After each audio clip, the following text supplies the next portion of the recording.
Hi friends, we are back with another video on the essay on running after one's hat by G.K. Chesterton. Before that, if you didn't subscribe this channel, please subscribe it and hit the bell icon so that you won't miss the updates from this channel. Through the essay on running after one's hat, Chesterton highlights the value of positive thinking and optimistic perspective.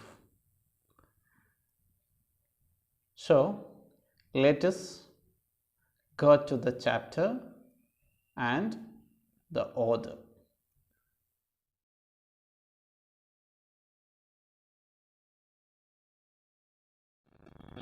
G.K. Chesterton. G.K. Chesterton was an English writer of various essays, short stories and novels, and he was also a philosopher, social critic, literary critic and art critic. He was born May 29th 1874, died on June 14th 1936. He was known for his exuberant life and personality, and he is been called as Prince of Paradox, and he is the creator of fictional priest detective Father Brown. He is the brilliant creator of nonsense and satirical verses. He was a man of strong opinions, and he was able to defend the opinions whatever he had.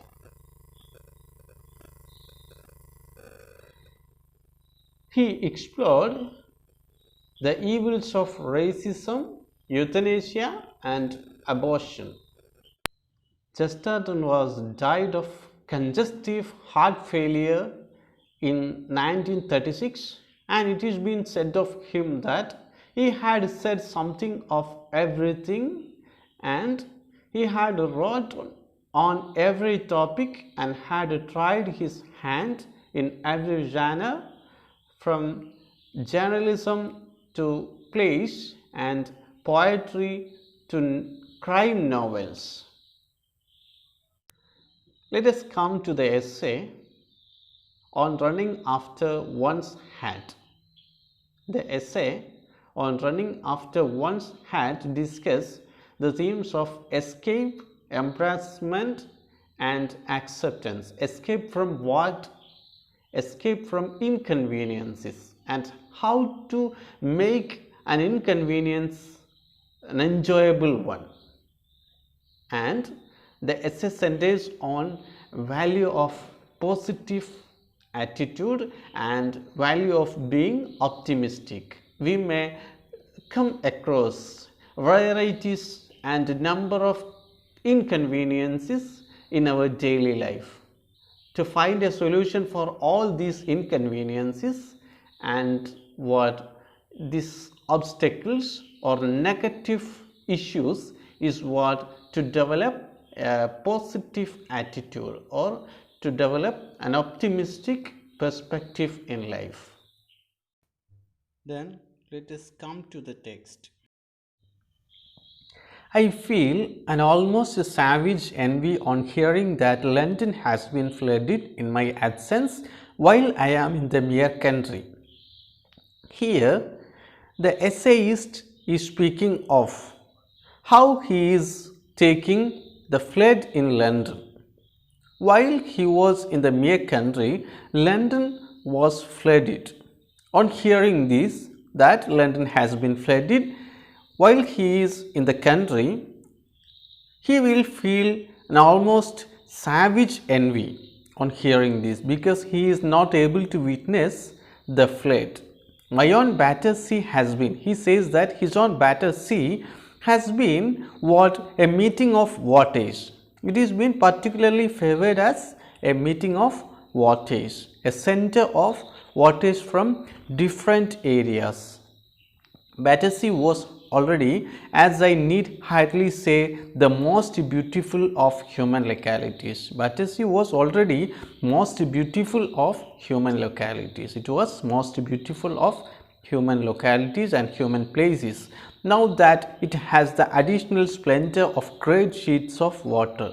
Now the Battersea has an additional beauty, an additional splendor, additional bliss of great sheets of water. There must be something quite incomparable in the landscape or waterscape of my own romantic town. There has something quite incomparable. It cannot be compared to something else in the landscape. There is something incomparable in the landscape of his own romantic town. Now the Battersea must be vision of Venice. Now Battersea must be like Venice. The boat that brought the meat from the butchers must have shot along those lanes of rippling silver with the strange smoothness of the gondola. The boat that brought meat from butchers. One view of this Battersea is that the boat that brought regularly meat from the butchers must have shot along, must have raced with those lanes of rippling silver. Rippling silver means the water. With those lanes of water, this boat must have shot, raced along. The greengrocer who brought cabbage to the corner of Lashmere Road must have leaned upon the oar. The greengrocer must have leaned upon the oar with unearthly grace of gondolier. There is nothing so perfectly poetical as an island. Actually, really, there is nothing so perfectly poetical as an island. When a district is flooded, it becomes a group of islands, that is an archipelago. So here the poet is comparing the flooded London to an archipelago. Actually, an island itself is a beautiful place to be seen, to be viewed. Now the district flooded is a group of islands, so it must be of a great vision.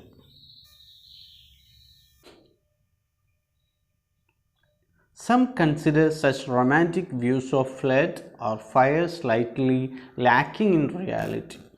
Some people consider it is not good to view the flood or fire as romantic and enjoyable, and to view flood or fire show, that is romantic, is slightly lacking in reality.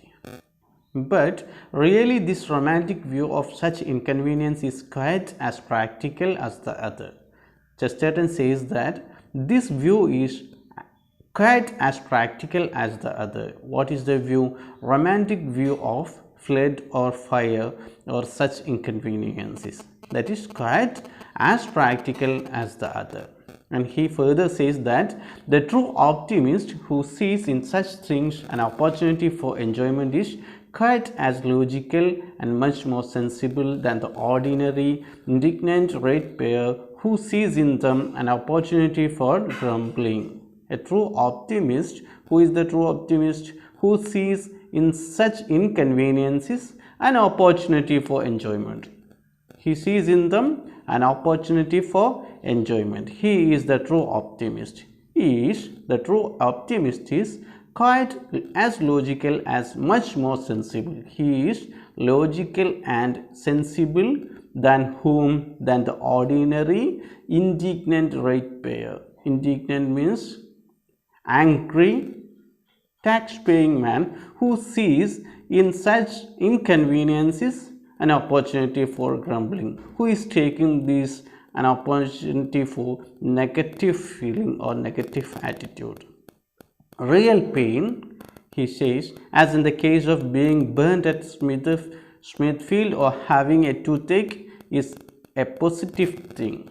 He says The real pain is a positive thing. To take it as positive, it can be supported but scarcely enjoyed. He says it can be, the real pain can be supported and scarcely enjoyed. But after all, our toothaches are the exception. And as for being burnt at Smithfield, it only happens to us at the very longest intervals. The being burned at Smithfield happens to us at the very longest intervals. And most of the inconveniences that make men swear or women cry are really sentimental or imaginative inconveniences, things altogether of the mind. He says majority of the inconveniences that make men swear or women cry, such inconveniences, majority of inconveniences are really sentimental or imaginative inconveniences that are production of what? Products of mind. He had the argument that majority of inconveniences are the products of the mind. To support this argument, he brings an example. He says, for instance, we often hear grown-up people complaining of having to hang about a railway station and wait for a train. See, it is quite irritative for grown-up people to have to wait for a train. They will be complaining of having to hang about a railway station and wait for a train. See, they will be complaining. It will be irritating for them to wait there in a railway station. But what is the case of a small child or small boy? Did you ever hear a small boy complaining of having to hang about a railway station and wait for a train? No, he will not be complaining of having to hang about at a railway station and wait for the train. For him, because to him, to be inside a railway station is to be inside a cavern of wonder. He will be in the cave of a wonder and a palace of poetical pleasures. He will be deriving pleasures from there. He will have an eye of wonder. He will be going there and hither with his eyes and watching whatever happening there. Because to him, the red light and the green light on the signal in the railway stations are like a new sun and new moon. See, he will be in the land of an imagination. He will be imagining new sun and new moon, what? The green light and red light. Because to him, when the wooden arm of the signal falls down suddenly in the railway station, when the wooden arm of the signal falls down, it is, as far as the child, young child or small child is concerned, as if a great king had thrown down his staff as a signal and started streaking what? A tournament of trains. See, a great king had thrown down his scepter as a signal and started streaking tournament of trains. I myself am of little boy's habit in this matter. He says, as a way of an escape, he always tried to be a child in the case of all these. He will be trying to become a child in the case of all such inconveniences. He will have an eye of wonder and a mind of wonder to seek pleasure from those around, those things around. They also serve who only stand and wait for the 2:15. Their meditation may be full of rich and fruitful things. See, they also serve, this child also serve who only stand and wait for the 2:15. Their meditations, their imagination, their thoughts, their broodings may be full of rich and fruitful things. Many of the most purple hours of my life have been passed at Clapham Junction, which is now, I suppose, underwater because London is flooded in his absence. So he had spent many of purple hours of his life there in the junction. Now it is underwater. I have been there in many of many moods so fixed and mystical that the water might well have come up to my waist before I noticed it particularly. See, I have been there in many moods so fixed and mystical that the water might well have come up to my waist before I noticed it particularly if he was there. But in the case of all such annotations, as I have said, everything depends upon the emotional point of view. I have in the last paragraph already mentioned what all the annotations and all the inconveniences are what products of mind. You can safely apply the test to almost every one of the things that are currently talked of as the typical nuisance of daily life. See, you can apply every one of the things that you currently talked of as the typical inconvenience or nuisance of daily life. You may think it or view it in the perspective of a child, in the perspective of a small boy. Then you can find an enjoyment, you can find a happiness, a wonder from all such inconveniences or typical nuisance of daily life. So you can safely apply the test to almost every one of the things. So he brings a specific inconvenience or nuisance that we may come across in our daily life. See, so there is an example of such an inconvenience or typical nuisance of our daily life. He says, for instance, there is a current impression that it is unpleasant to have to run after one's hat. It is unpleasant to have to run after one's hat. Why should it be unpleasant to a well-ordered and pious mind? Why it is unpleasant to run after one's hat? Not merely because it is running. And running exhausts one. You may be tired of this running, so you are not ready to run after your hat because you get exhausted or you get tired. Not because of this. The same people run much faster in games and sports because same people itself, those who have to run after his hat, will run much faster in games and sports. He may participate in games and sports and he may run after his hat. The same people run much more eagerly after an uninteresting little leather ball than they will after a nice kill hat. The same people run much more eagerly after an uninteresting ball while he is playing cricket or football, little leather ball, than they will after a nice, very beautiful silk hat that has been thrown away in wind. So he had to run after this hat. There is an idea that it is humiliating to run after one's hat. When people say it is humiliating, they mean it is comic.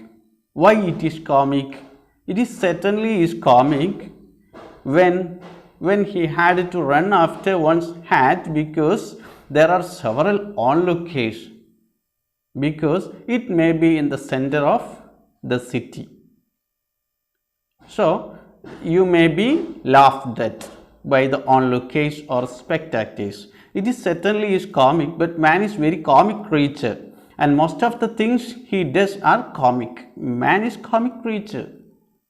Most of the things he does are comic. Eating, for example, is comic activity, and most of the comic things of all are exactly the things that are most worth doing, such as making love. Making love is a comic activity, at the same times are most worth doing. A man running after a hat is not half so ridiculous as a man running after a wife. Actually, a man who is running after his hat is not half so ridiculous as a man running after a wife.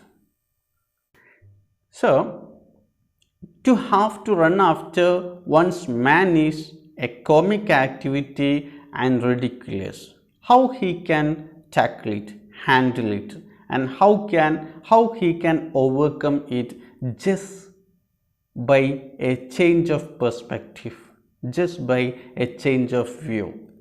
See, here Chesterton is saying what? Now a man could, if he felt rightly in the matter, run after his hat with manliest ardour and most sacred joy.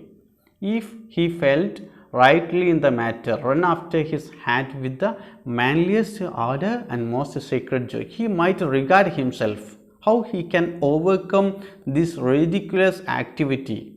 He had to think himself as a jolly huntsman pursuing a wild animal. He had to imagine himself as a huntsman pursuing a wild animal, for certainly no animal could be wild.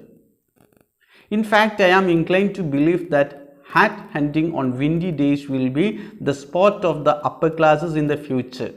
In fact, Chesterton is inclined to believe that hat hunting in future on windy days will be sport of the upper classes. It may become once sport of the upper classes. There will be a meet of ladies and gentlemen on some high ground on a gusty morning. They will be told that the professional attendants have started a hat in such a thicket, or whatever be the technical term. Hats hunting may become the sport in future, and onlookers will be there, and there will be meeting of ladies and gentlemen on some high ground on a gusty morning, and professional attendants will come hat hunting and will have technical term. Notice that this employment will in fullest degree combine sport with humanitarianism. This employment of hat hunting will in fullest degree combine sport with humanitarianism. The hunters would feel that they were not inflicting pain. No, they would feel that they were inflicting pleasure. They are creating pleasure for onlookers, as it is a sport, as is the case of football or cricket. They are also running after a ball, a leather ball, just like this. Here, as he is playing a sport, he is also running after a hat for inflicting pleasure, rich, almost righteous pleasure upon the people who are looking on the onlookers. When last I saw an old gentleman running after his hat in Hyde Park, I told him that a heart so benevolent as his ought to be filled with peace and thanks at the thought of how much unaffected pleasure his every gesture and bodily attitude were at that moment giving to the crowd. See, he Chesterton told the gentleman who is running after his hat in Hyde Park that his heart is so benevolent as he ought to be filled with peace and thanks at the thought of what several onlookers are there, and he is giving to this onlookers or to the crowd what? An unaffected pleasure. So he is saying that this man, that a heart so benevolent is filled with thanks and peace. The same principle can be applied to every other typical domestic worry. The same principle can be applied. Same principle means taking it gently, taking it positive, as it is a product of mind. A gentleman trying to get a fly out of milk or a piece of cork out of his glass of wine often imagines himself to be irritated. A gentleman who had to get a fly out of the milk or piece of cork out of his glass of wine often imagines himself to be irritated. Let him think for a moment of the patience of anglers sitting by dark pools. Let him think for a moment of what? of the patience of anglais sitting by dark pools, and let his soul be immediately irradiated with gratification and repose. So his soul be immediately radiated with gratification and repose. Again, I have known some people of very modern views driven by their distrust to the use of theological terms to which they attach no doctrinal significance, merely because the drawer was jammed tight and they could not pull it out. So they are distressed. They have no theological term to which they are attached, no doctrinal significance. A friend of mine was particularly afflicted in this vein. See, Chesterton's friend itself was afflicted in this way. In this way means he had a drawer jammed tight and could not pull it out. Every day his drawer was jammed, and every day in consequence it was something else that rhymes to it. But I pointed out to him that his sense of wrong was really subjective and relative. This sense of wrong was product of mind and personal. It rested entirely upon the assumption that the drawer could, should and would come out easily. See, and it rested entirely upon the assumption that the drawer could, should and would come out easily. So you are irritated. So you should take some risk. But if I said, you picture to yourself that you are pulling against some powerful and oppressive enemy, you have to erect power. The struggle will become merely exciting and not exasperating. So you have to imagine that you are pulling against some powerful and oppressive enemy. So you should use some power. It will not come easily. It should not come easily. It could not come easily. Then it will become an exciting and not exasperating. Imagine that you are tugging up a lifeboat out of the sea. Imagine that you are roping up a fellow creature out of an alpine crevasse. See, imagine even that you are a boy again and engaged in a tug of war between French and English. See, some instances of a great thing that we have to use power. Shortly after saying this, I left him. I gave some suggestion for my friend who were irritated by his drawer being jammed, and I told him, you have to take it as these kind of problems. Shortly after saying this, I left him, but I have no doubt at all that my words bore the best possible fruit. I have no doubt that every day of his life he hangs on to the handle of that drawer with a flushed face and eyes bright with battle, uttering encouraging shouts to himself and seeming to hear all round him the roar of an applauding ring. He is now taking this as a battle. His problem of drawer being jammed. So I do not think that it is altogether fanciful or incredible to suppose that even the floods in London may be accepted and enjoyed poetically. So here Chesterton says that he do not think that it is altogether fanciful and lacking in reality or incredible to suppose such inconveniences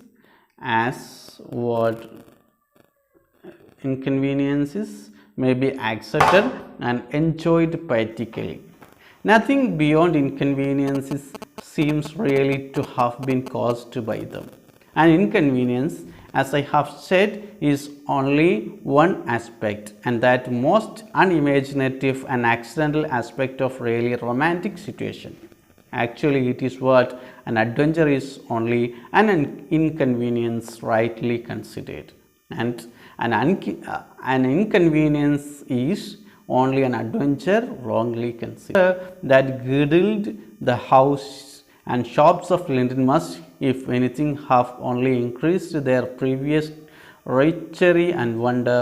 The priest in the story said, "Wine is good with everything except water." And on a similar principle, water is good with everything except wine.